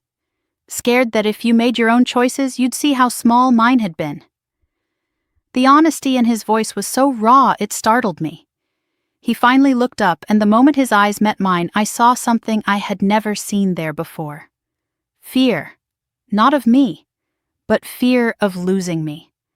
I tried to speak, but my throat caught. For years I had imagined apologizing to myself because he never would. Now here he was saying the words I never expected him to say. "I'm sorry," he whispered. Soft, broken, real. There are apologies that fall like leaves, light, insubstantial. And there are apologies that strike like stones, solid enough to change the ground beneath you. His landed with the weight of years. My vision blurred. Evan leaned forward slightly, giving me space but offering silent strength. My father continued, voice trembling. "I can't undo what happened at your wedding. Or the years before that. I can't rewrite who I was." He hesitated. "But I can try to be someone different now. If you let me." I took a slow breath. "Dad, I didn't write the letter to punish you. I wrote it because I was tired of silencing myself, tired of carrying the weight alone." He nodded. "I know that now. And I'm not asking for perfection," I said softly. "I never was. I just wanted respect." His mouth pressed into a tight line as if absorbing the word. Respect, a concept he had demanded but rarely given. "I want to try," he said. His voice cracked. "I want another chance." Evan spoke gently. "That means a lot." My father turned to him, and for the first time in all the months since they'd met, there was no condescension in his expression, no judgment. Just a man acknowledging another man he had misjudged. "I was wrong about you," my father said. Evan nodded once. We all learn different ways to be strong. Something softened in my father's face. His shoulders loosened. His breath steadied. We talked for a long time. Not about everything. We weren't ready for everything. But he asked about my work.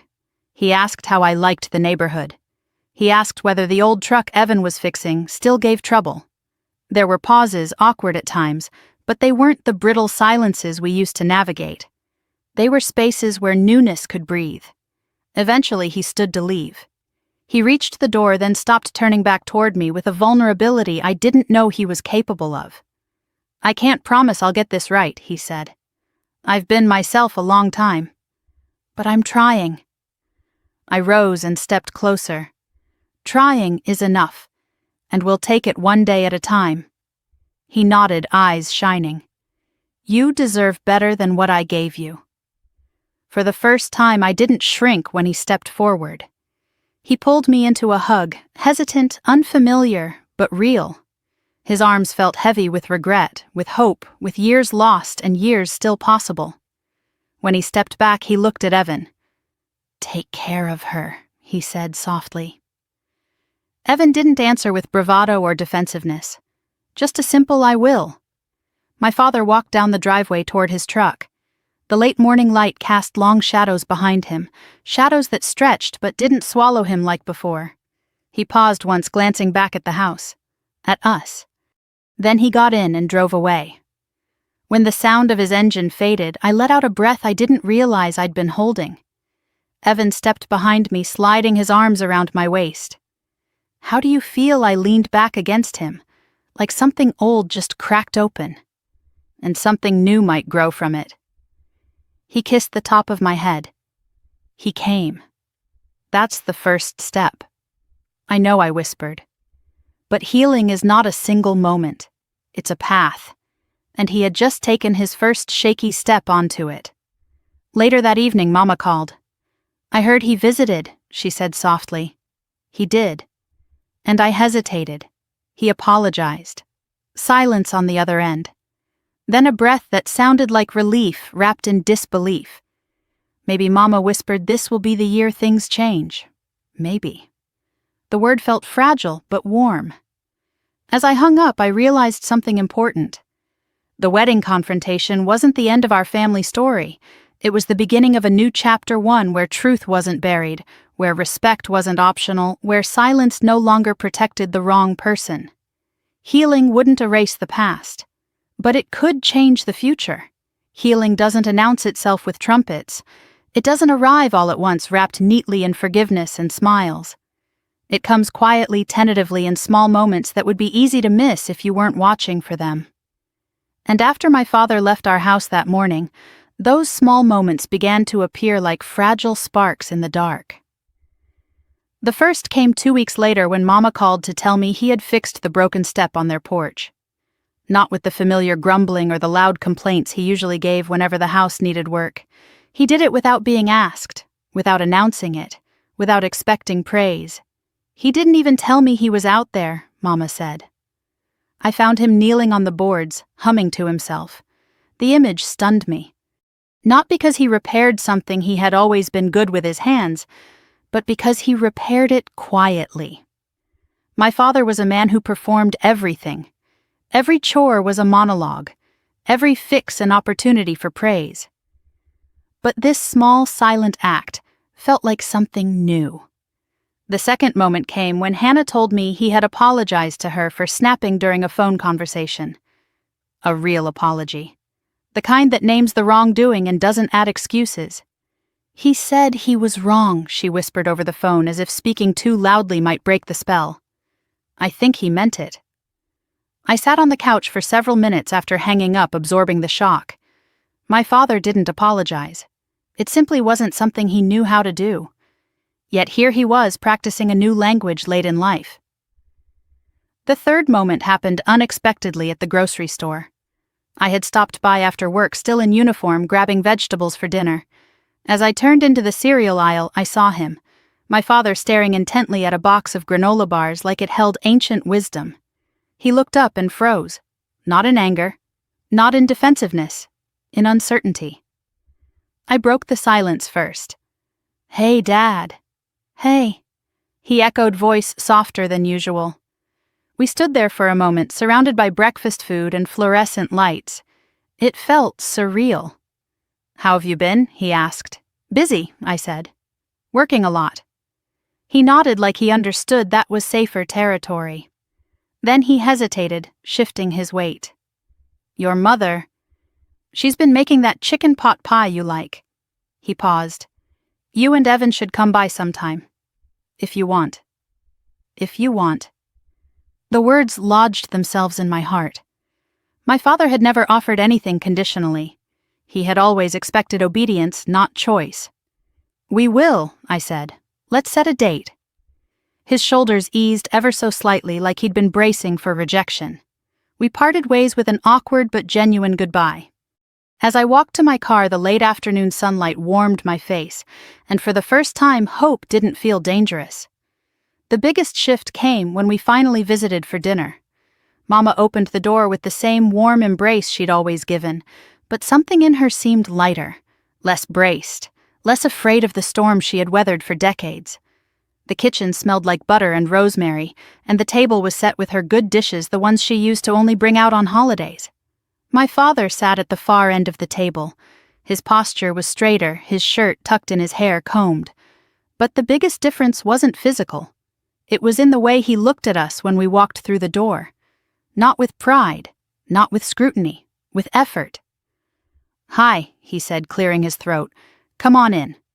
Evan greeted him with a handshake.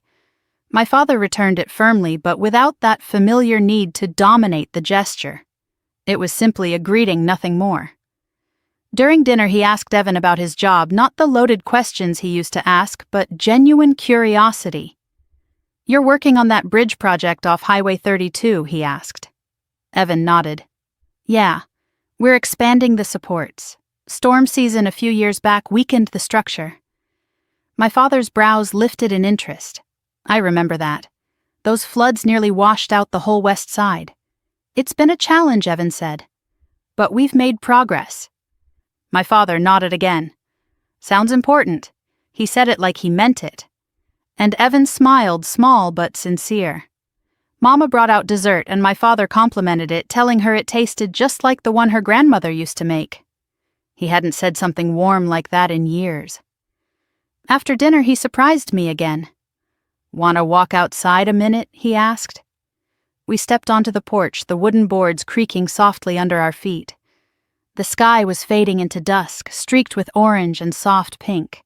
For a moment, neither of us spoke. "You were right," he said quietly. My breath caught. "About what? About me?" He rubbed the back of his neck. "About how I talk, How I lead with anger. How I hurt people thinking I was helping. He glanced at me. That wasn't strength. That was fear. Hearing him say it out loud felt like watching a mountain shift. I didn't want you to marry anyone, he admitted. Not because of Evan, because I didn't want to lose my place. I didn't know how to be your father unless you needed me. I swallowed the ache rising in my chest. You didn't lose me, I whispered. He looked out toward the trees lining the backyard. I know that now. He paused, voice thickening. I'm sorry I didn't know it sooner. The apology didn't erase the hurt, but it softened something inside me that had been rigid for years.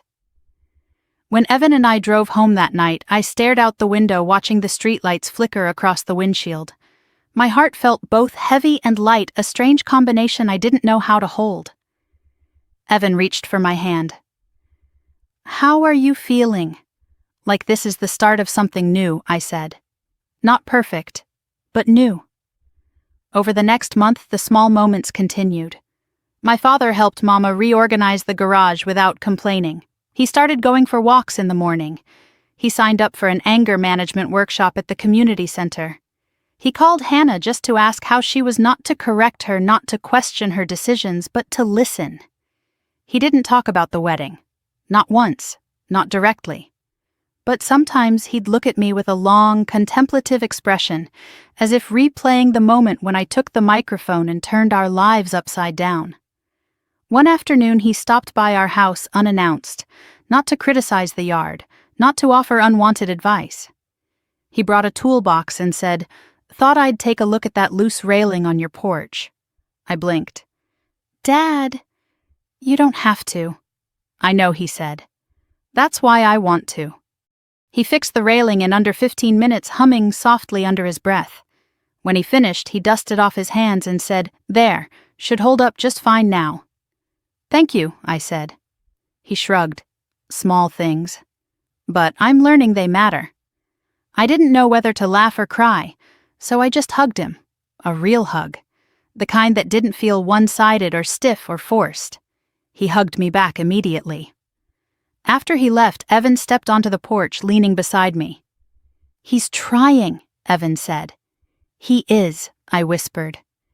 "It's not an easy road," Evan added, "for him or for you." I nodded. "But we're on it. We didn't talk about what the future would look like. We didn't define forgiveness or outline expectations. We just stood there in the evening quiet, the world around us softening as the sun dipped below the horizon. Healing, I realized, isn't a destination. It's a practice. One my family was learning together, slowly, imperfectly, but genuinely. And for the first time in my life, that felt enough. The months that followed weren't dramatic. They didn't unfold in grand gestures or sweeping apologies. They were quieter, steadier, built from small shifts that felt almost invisible unless you knew what the past had looked like. Healing, I learned, rarely announces itself. It moves softly like sunlight stretching across a room at dawn, changing everything without demanding attention. By late summer, my father had settled into a rhythm that looked nothing like the man I had grown up with. It wasn't that he had become someone entirely different. He still walked with the same heavy stride. He still furrowed his brows when concentrating. He still spoke like a man who believed words carried weight. But the sharp edges had softened. The explosions had quieted. The pride that used to sit on his shoulders like armor had begun to crack in places where light now seeped through. I noticed it in the way he called Mama before she had to call him. In the way he sat with Hannah at the kitchen table listening instead of lecturing. In the way he looked at Evan with something closer to respect than suspicion. And I noticed it in myself too. The tension in my shoulders that had lived there for years slowly loosened. The instinct to brace for impact faded. The expectation of conflict dulled into something gentler. I had spent my entire childhood navigating his storms. Now I didn't feel weathered. I felt grounded. Our home, mine and Evan's, became a place I could breathe fully. The porch railing my father had fixed held firm. Evan worked late some nights, but always came home to wrap his arms around me like I was the one piece of his day that made the rest make sense. Mama visited often, her smile free of the stiffness it used to carry. Even Hannah stayed longer when she dropped by, marveling out loud that our tiny rental felt warmer than any place we'd lived growing up. One Sunday afternoon, my father asked if we'd like to come over for dinner. It wasn't a request layered in expectation or duty. It was simple, gentle. A question, not a demand. Even that felt like a victory. We arrived just before sunset. The house looked the same from the outside, but I felt different walking up the porch steps, lighter somehow. When the door opened, the scent of roasted chicken and rosemary drifted out, wrapping around us like a welcome. Mama greeted us with a hug that lingered. She looked younger than she had in years. The lines at the corners of her eyes seemed less burdened. My father stood behind her, wiping his hands on a kitchen towel. He gave a small nod to Evan and an even smaller smile to me. The dinner was quiet but warm. My father complimented the seasoning on the chicken, which made Mama flush with unexpected pride. He asked Evan about the new bridge supports near the marshland and truly listened to the explanation. Hannah teased him, and instead of snapping or correcting her, he smirked and shook his head. It was such an ordinary evening, and yet it felt extraordinary in its softness. After dinner, Mama brought out slices of peach pie. It was still warm, the crust golden, the filling bubbling at the edges. I watched my father take a bite, close his eyes briefly and sigh like a man remembering something he'd forgotten how to enjoy. When I finished eating, he cleared his throat. "You want to go for a walk?" he asked. The words landed gently, but their meaning was enormous. My father had never asked for quiet moments with me, only moments where I was expected to listen, agree, obey. This felt different. This felt intentional. We stepped outside into the stitching twilight. Crickets hummed. Fireflies blinked near the tree line. The air was warm but carried a soft breeze that lifted the hair at my temples. For a while we walked in silence. Not the heavy, suffocating silence of our old life, but a peaceful quiet where nothing was expected except presence. Then he stopped near the old oak tree where Hannah and I used to play as children. He placed a hand on the rough bark, tracing a groove with his thumb. "I've been thinking a lot," he said. I waited. "You said something that day," he continued slowly. "At the wedding. Something that stayed with me." My heart tightened. "What was that?" "You said respect." He paused. "You said that's what you needed." I nodded. "Yes." He exhaled. "I didn't know how to give that. Not to you girls, not to your mother, not even to myself." His voice softened. I thought control was strength. I thought admitting fault made me weak. I thought if I kept you all in line, I'd never lose you. "You didn't lose me," I whispered. He looked away, his jaw tightening. I almost did. For several seconds neither of us spoke. The cicadas hummed like they were filling the silence with their own form of comfort. "I'm trying," he said finally. "I know I've got a lot to learn, a lot to fix." He looked at me then, and there was no pride in his eyes, only truth. "But I want to earn back what I broke, even if it takes the rest of my life." Emotion welled in my chest, rising and falling like a tide.